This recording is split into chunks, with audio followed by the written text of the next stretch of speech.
There's no doubt in my mind that the combination of geopolitical, societal, natural, economic, and technological change is rapidly converging in time and space and will likely result in the most significant and profound change in the character of war we have ever witnessed throughout all of recorded history.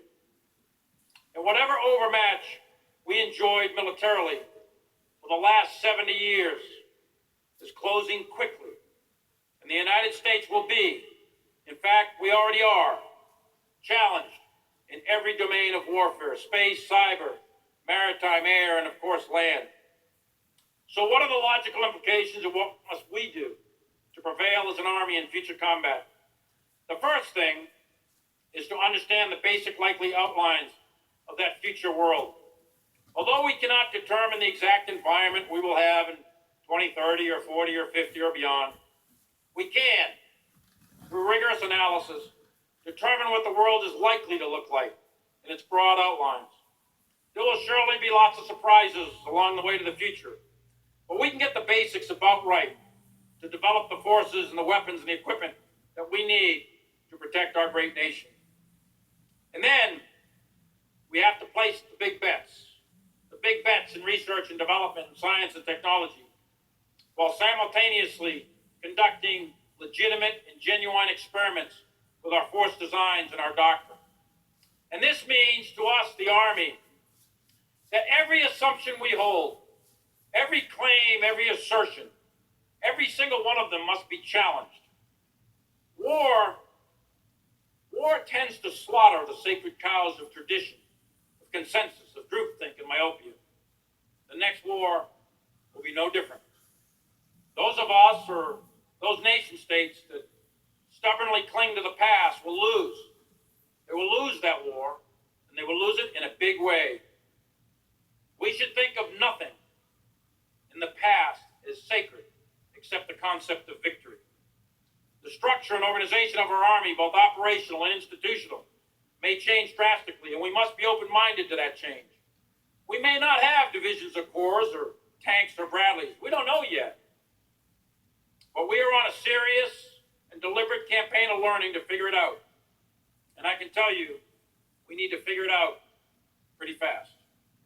And it's better for us to slaughter our sacred cows ourselves rather than lose a war because we are too hidebound to think the unthinkable.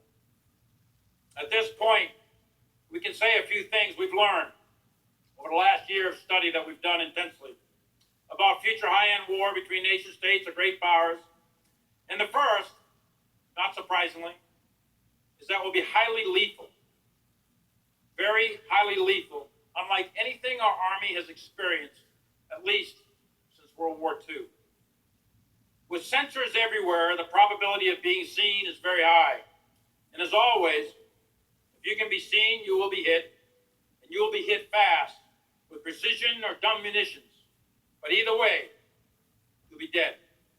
So that means just to survive, our formations, whatever the wire diagram looks like, will likely have to be small. They will have to move constantly. They will have to aggregate and disaggregate rapidly. They'll have to employ every known technique of cover and concealment.